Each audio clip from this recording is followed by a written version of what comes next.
real de Jesus. Jesus só veio por um motivo: o ser humano estava perdido desde o Éden, e nascendo em pecado, como diz o salmista, e vivendo em pecado, indo a passos largos para o inferno. E antes que o mundo fosse, ele foi. E antes que o mundo existisse, o propósito da cruz já estava estabelecido, para que na pessoa bendita de Jesus Cristo, todo ser humano pudesse encontrar o caminho da salvação. Só que o caminho que a Bíblia fala não é o caminho das ofertas, e também não é o caminho dos propósitos. Não são ofertas e propósitos que salvam alguém. O caminho da salvação se chama chagas, feridas, sangue. De quem? Meu, seu? Não, dele. Então só existe uma forma do ser humano encontrar salvação: conceber, entender que Jesus sofreu e morreu no lugar dele. É difícil falar do evangelho em poucos minutos assim, né, irmão? Dá vontade de ficar horas destrinchando essa maravilha de amor, porque isso é amor.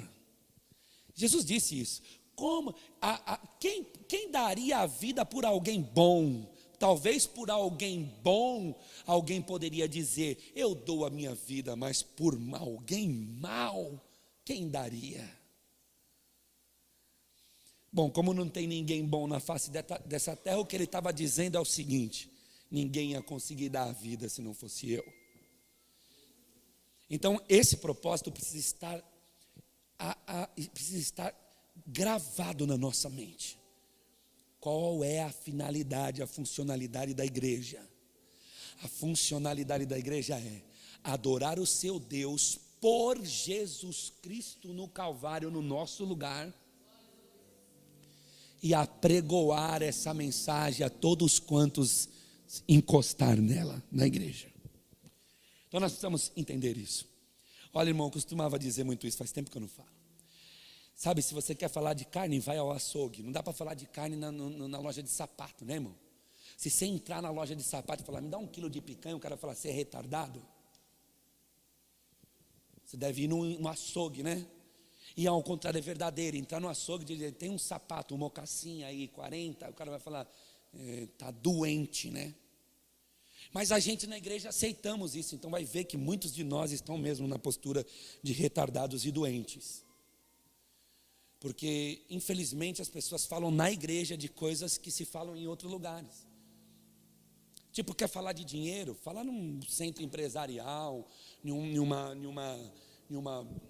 organização econômica, né? Junta alguém que gosta de falar de dinheiro e fala.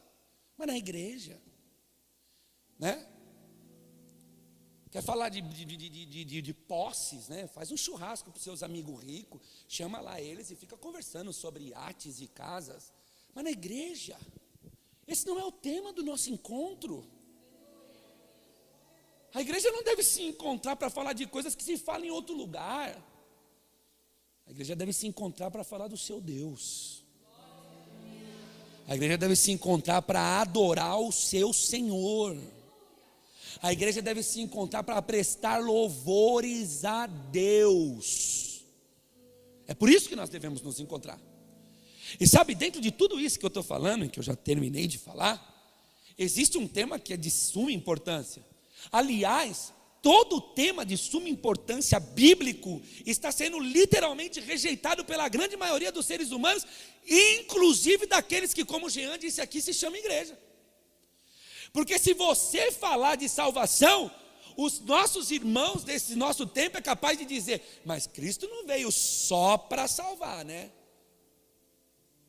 Eu às vezes fico pensando essa expressão, só para salvar. Só. Como se a salvação fosse alguma coisa que desse para se comparar a qualquer semana boa de vendas. Parece que as pessoas vêm à igreja porque querem mais uma semana de vitória.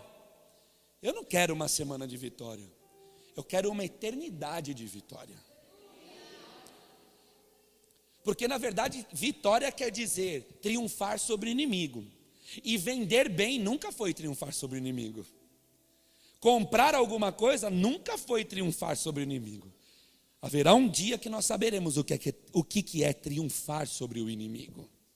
O dia em que nós pudermos olhar na face dele e dizer: ó morte, onde é que está, ó morte, o teu aguilhão, que você tenta me pegar, mas não pega. Por quê? Porque eu não morro, porque eu sou eterno. Onde é que está, ó morte, o teu aguilhão? E aí poderemos dizer: tragada foi a morte na vitória de Jesus Cristo no Calvário. Então abrirão os portais eternos, porque alguém, segundo a Bíblia, vai gritar: levantai as cabeças, levantai, ó portais eternos. E alguém vai perguntar: levantar para quê?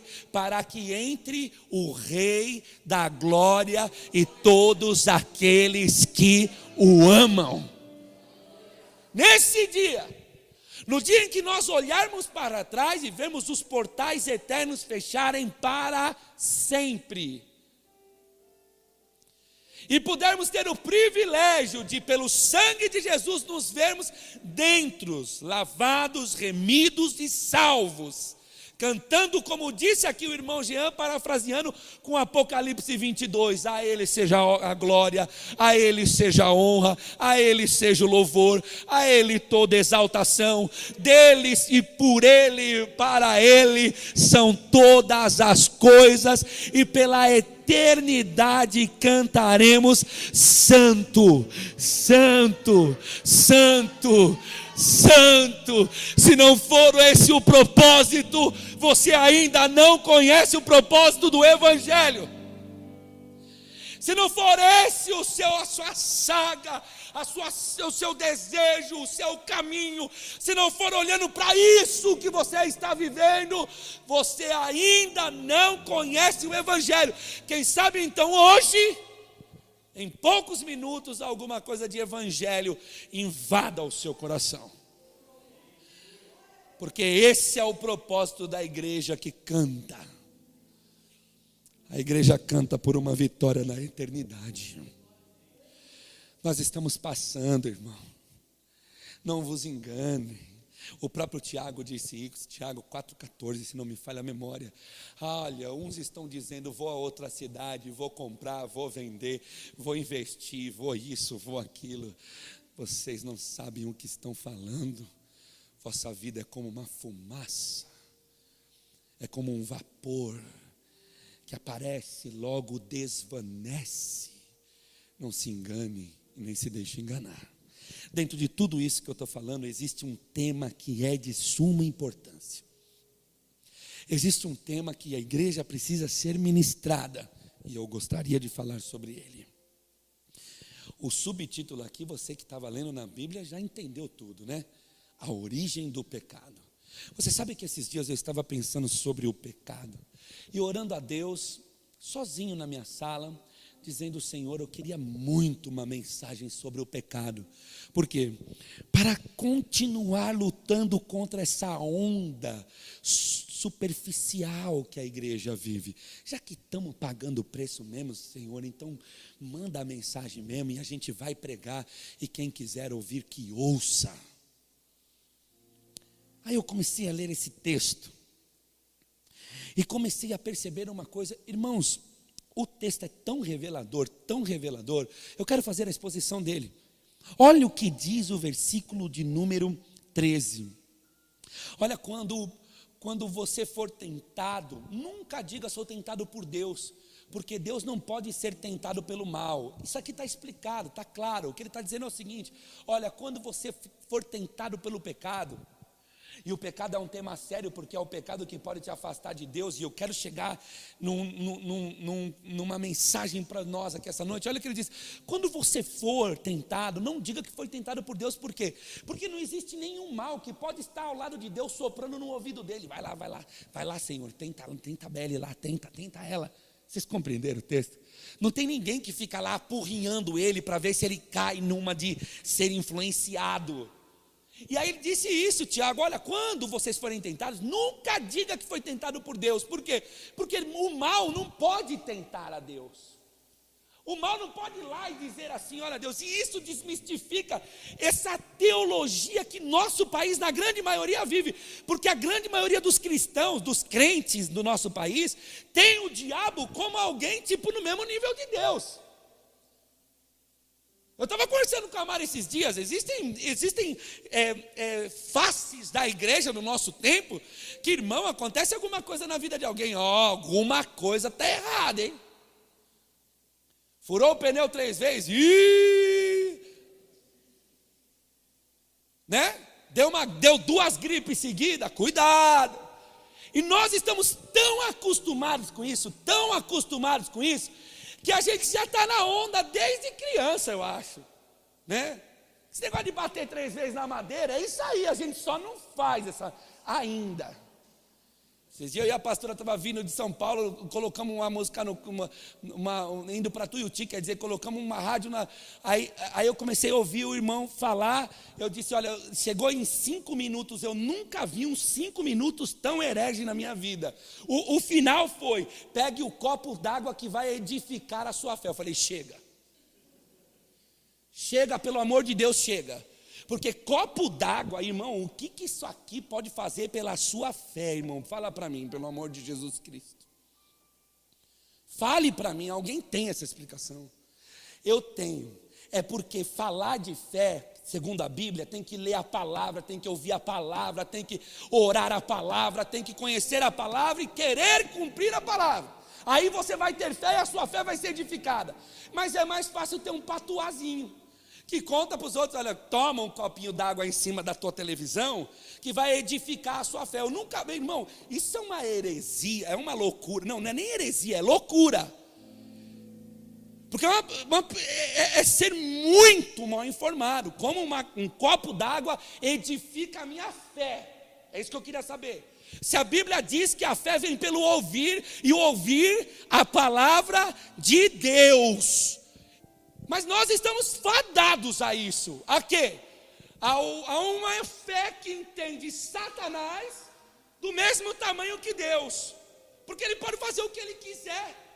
E parece até que muitas vezes ele está no ouvido de Deus. Olha lá, está vendo? Olha lá. Vai lá, Senhor, tenta aquele lá. E Tiago está desmistificando e dizendo assim: quando você for tentado, quando você se sentir tentado pelo pecado, nunca diga que foi Deus que fez isso. Sabe por quê?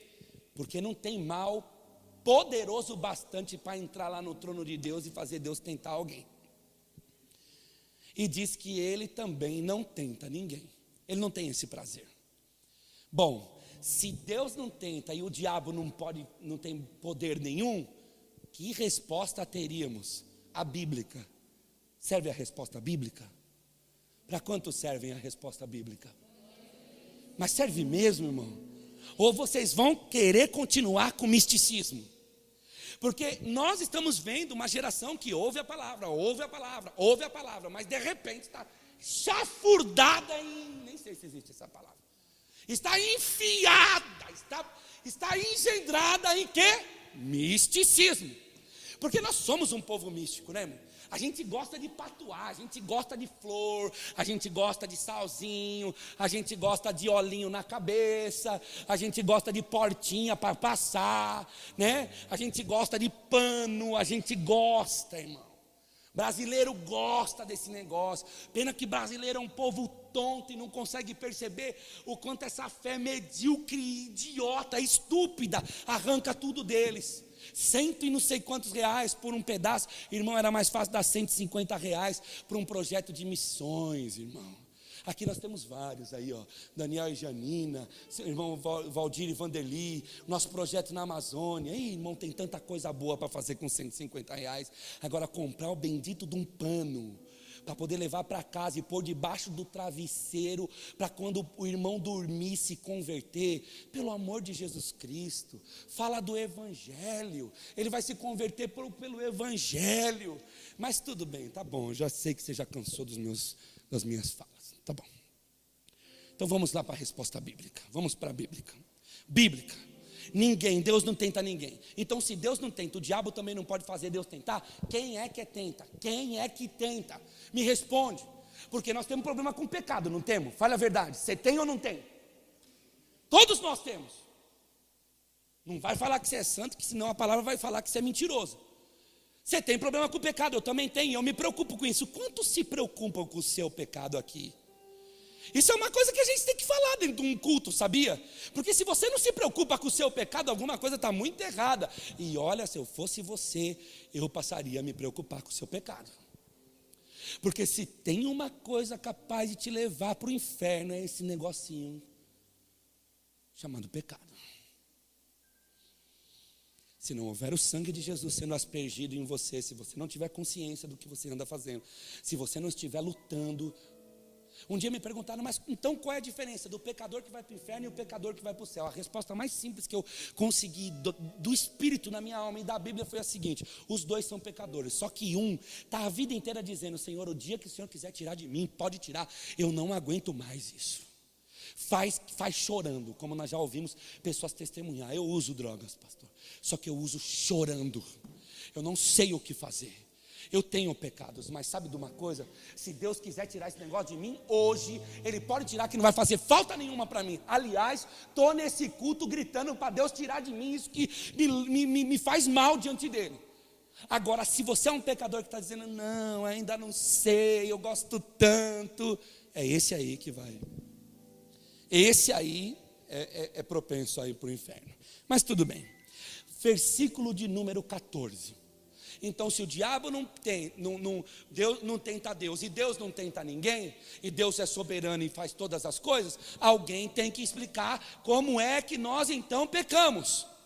A Bíblia vai explicar. Tiago, inspirado pelo Espírito Santo, vai dizer: cada um é tentado pela sua própria, ao contrário, cada um é tentado pela sua própria cobiça.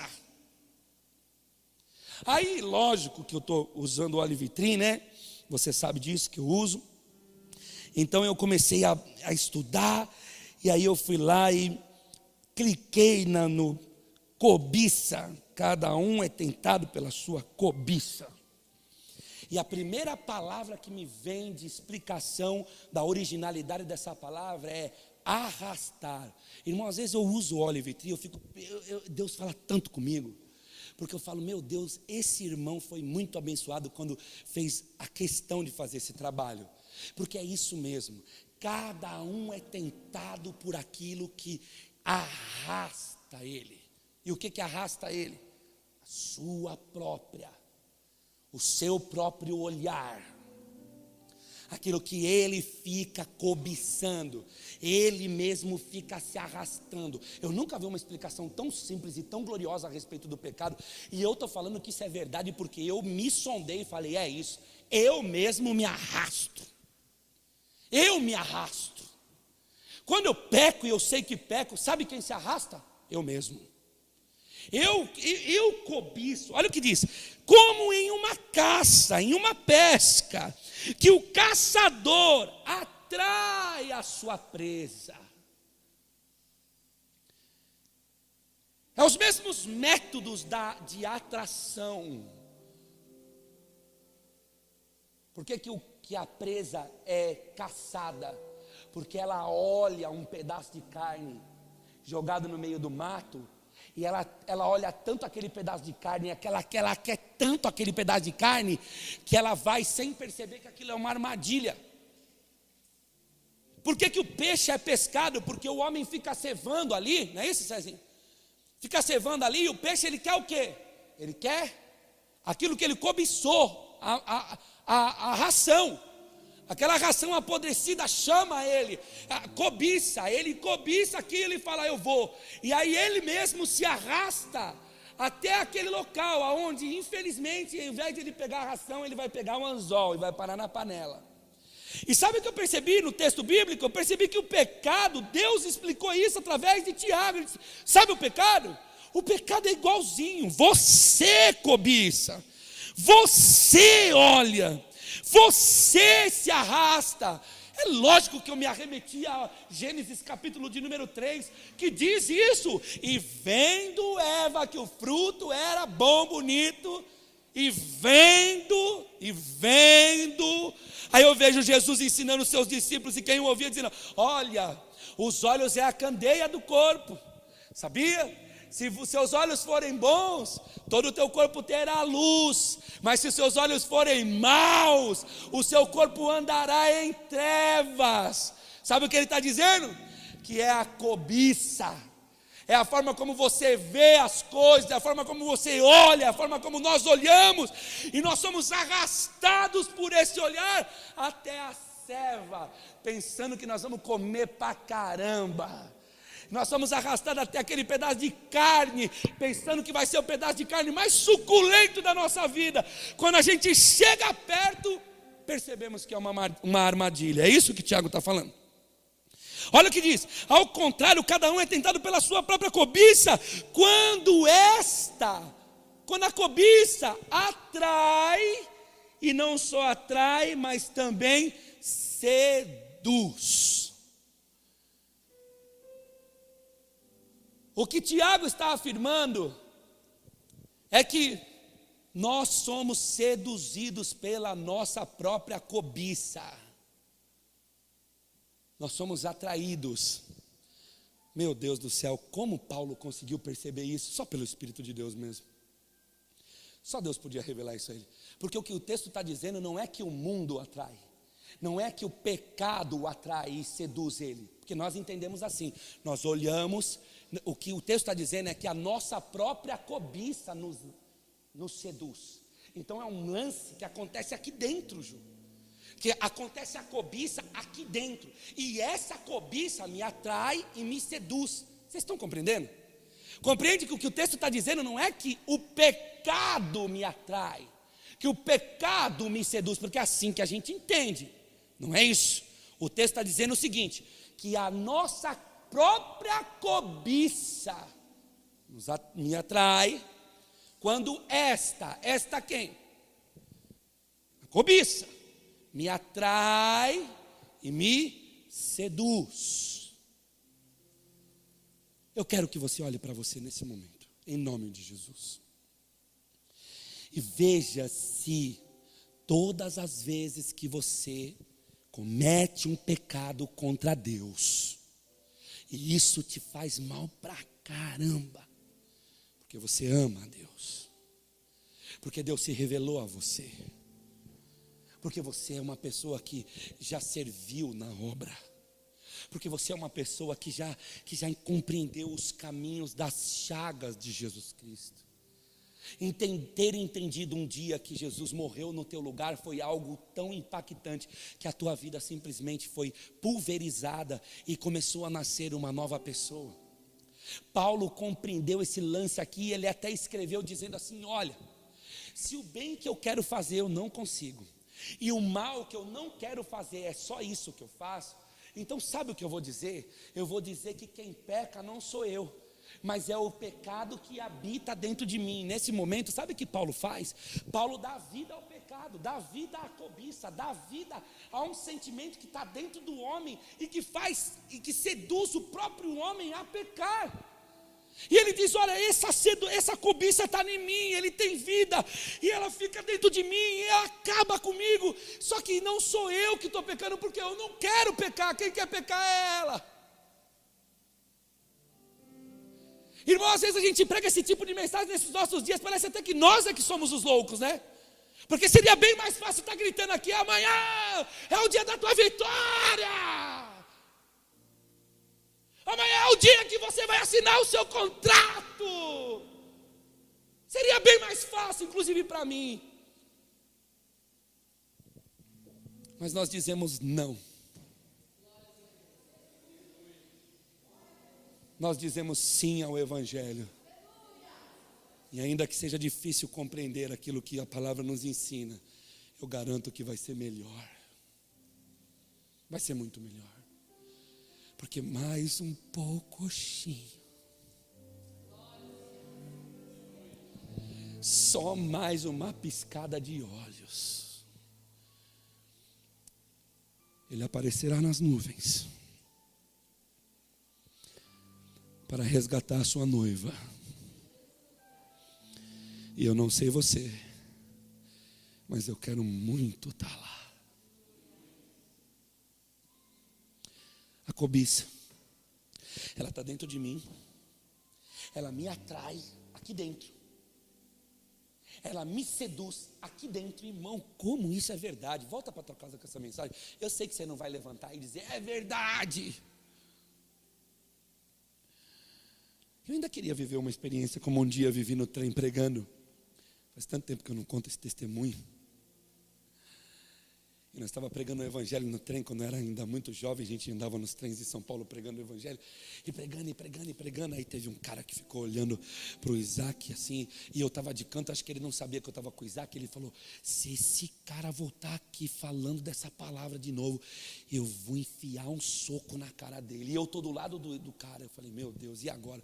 E eu vi o Isaac vindo de lá do trem, ele já estava chegando, e o cara era grande, já estava meio que se levantando, na hora que eu vi ele levantar, eu saí assim pelo meio, falei, Isaac, me dá licença, cortei, até o Isaac ficou meio assim, cortei, me dá licença de falar uma coisa, e comecei a pregar o evangelho no lugar de Isaac, eu era o coordenador do grupo, falei, vou deixar o cara tomar um soco, melhor tomar eu, e eu era mais malandro, Isaac era mais tranquilo, eu falei, qualquer coisa eu dou um jeito, né, e vou saindo e tal, eu sei, continuei pregando, e o cara ficou me olhando como se dizendo assim, você estava aqui do meu lado, você ouviu o que eu falei, né, e eu continuei olhando para a cara dele, pregando o evangelho, pregando, até que chegou uma hora que ele não aguentou, ele disse, ei, para de falar desse evangelho aí, rapaz, você não pode ficar falando aqui não, aí na hora que ele foi falar, uma menina que estava do lado ouvindo eu dizer, que o evangelho de Jesus Cristo era a salvação para a humanidade, aí ela botou a mão nele assim, sentou ele e disse assim, cala a tua boca, porque para você não serve essa palavra,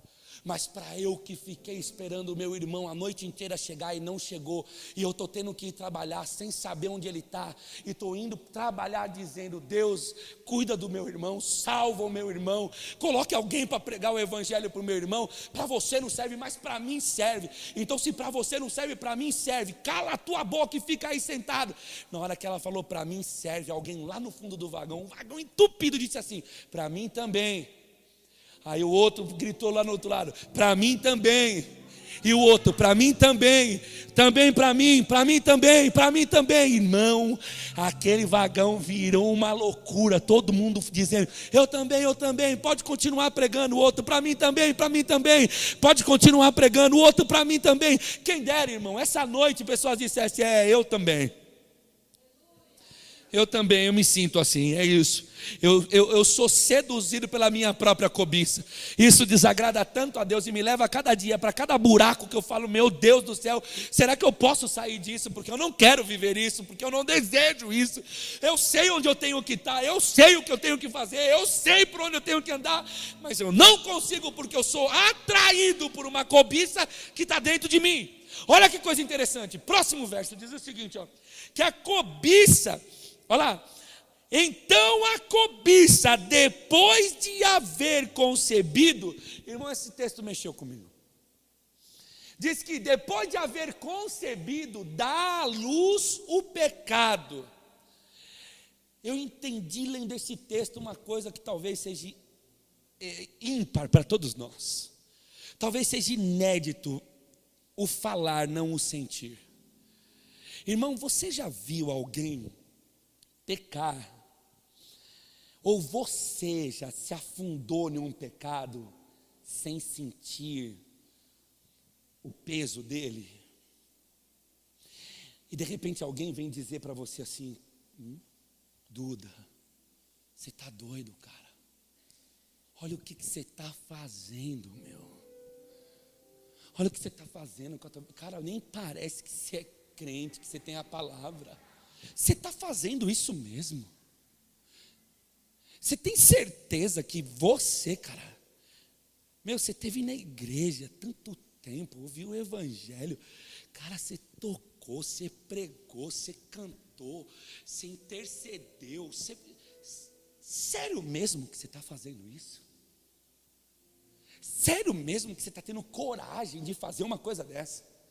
E a pessoa parece, Irmão, é uma coisa tão impressionante, mas parece que a pessoa não consegue ver e defende aquele pecado como se aquilo fosse, como se não fosse aquilo que é.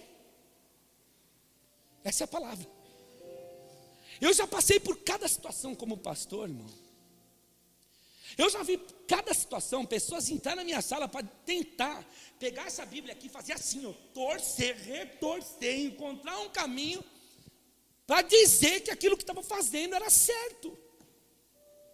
E a Bíblia falando para o cara, a Bíblia falando para a irmã, para o irmão, não, você está errado, mas não consegue aceitar.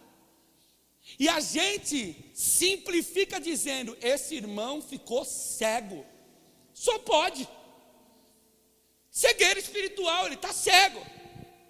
Mas eu queria mostrar uma coisa maravilhosa desse texto. Olha o que diz a Bíblia. Depois de ela ver me seduzido, depois de ela ver me atraído, a minha cobiça, ela está aqui dentro. E está falando, Duda, olha que coisa bonita ali, rapaz, faz aquilo. Ó como, ó quanta grana, ó, dá uma olhada. Acontece algumas coisas comigo nesse tipo assim, principalmente a nível de igreja. Queria tanto ver pessoas receberem o evangelho, irmão. Mas olha, se o preço de pregar o evangelho for ver a igreja sempre assim, para mim está bom. Para mim está ótimo. Porque várias vezes a cobiça tentou dizer, olha lá, meu irmão abriu a igreja, não tem 6 anos a igreja, ó, bum. E as pessoas dizendo, nossa, Deus está lá, está vendo como Deus. Quantas vezes eu não voltei para minha casa falando, Deus, o Senhor tem certeza que eu estou no caminho certo? Senhor, o Senhor tem certeza, porque eu me sinto te obedecendo, mas às vezes eu percebo que tem alguém dentro de mim me atraindo, tentando me arrastar. Eu acho que você também percebe isso. Olha o que diz.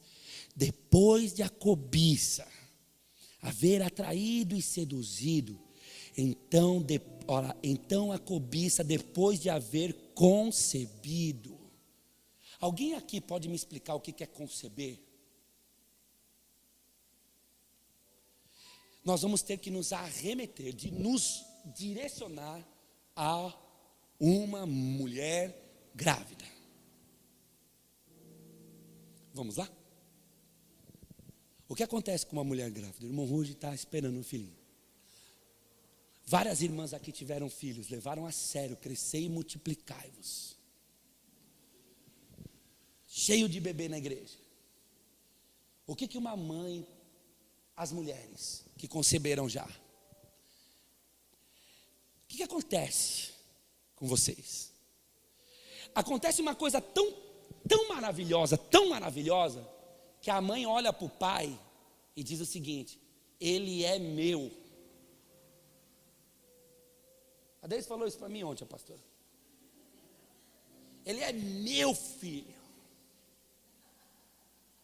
Aí eu fico pensando, peraí. Como ele estaria aqui sem eu?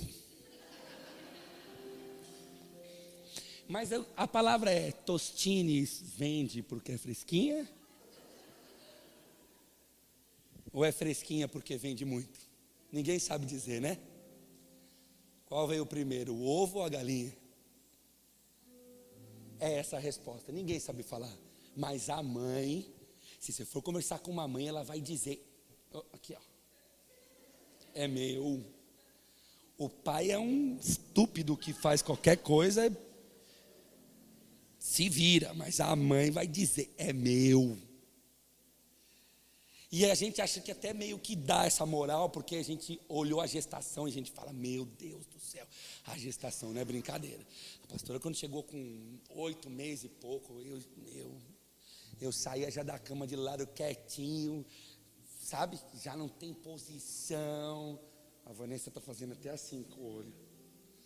Já não tem posição, e aquele negócio desse tamanho, e bebê chutando, e azia, e dor de dente, que não pode tomar remédio, e ver aquela gestação, né, irmão, aquele lance que é magnífico para a mulher Irmão, quando um bebê grita, o marido desmaia. A mulher não, ela fica lá esperando para ver.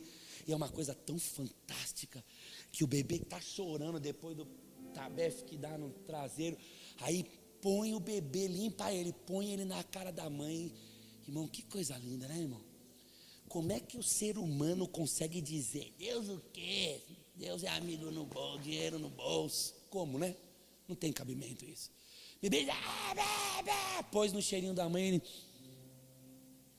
encosta e cheira.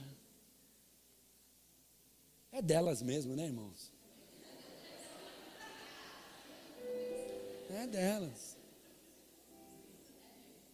É delas. Mas eu quero falar sobre o conceber, porque o conceber dá essa sensação, porque conceber, qualquer que seja a situação, não é de qualquer jeito. Tanto que olha o texto que diz, a cobiça está aqui dentro, está me atraindo, está me seduzindo, está trabalhando, eu estou me arrastando, então quer dizer, eu estou gerando. Só que diz que depois de gerar, o que acontece? Concebe, dá luz. E quando dá luz ao pecado, o que acontece com quem dá luz ao pecado? É tão dele, é tão dela, aquele negócio está tanto tempo ali, remoendo, atraindo, seduzindo, que quando o pecado se materializa, a pessoa não consegue distinguir quem é quem. Ela não consegue, é dela.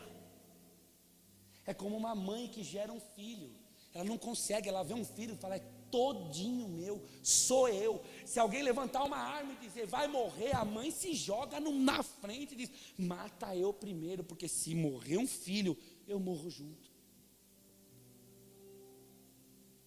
Não é assim? Olha que mensagem, irmãos. Estava escondidinha aqui, olha. Sabe o que acontece com o pecado? Ele é tão teu, tão teu, tão teu, que você não consegue ver diferença entre você e ele. Porque você concebeu ele. Porque você foi atraído pela tua cobiça, você concebeu ele, você gerou ele, você concebeu e diz assim, ó, depois do pecado, concebi, olha lá, a concupiscência havendo concebido, dá a luz ao pecado. Ou seja, o pecado que surge na nossa vida, ele é tão nosso, que não adianta ninguém vir dizer, oh, você está doido, olha o que você está fazendo. Misericórdia, minha irmã, o que está passando na tua cabeça? Está doida? Irmão, você não tem sido ministrado pela palavra do Evangelho. Como é que você está chegando nesse resultado? Porque olha o resultado, sendo consumado, ou seja, o pecado sendo materializado na vida de alguém. Sabe qual é a suma do negócio? Sabe qual é o resultado de tudo isso? Tem um nome. O nome que nos causa mais medo desde que a gente nasceu. Acontece, sabe o quê? A morte. Só que essa morte não é a morte carnal, porque senão essa palavra não é verdadeira, porque um monte de gente fazendo um monte de coisa e não morreu. Não é a morte carnal. É a morte espiritual. E aí sabe o que acontece? Você não tem mais prazer em cânticos. Nós não temos mais prazer na palavra.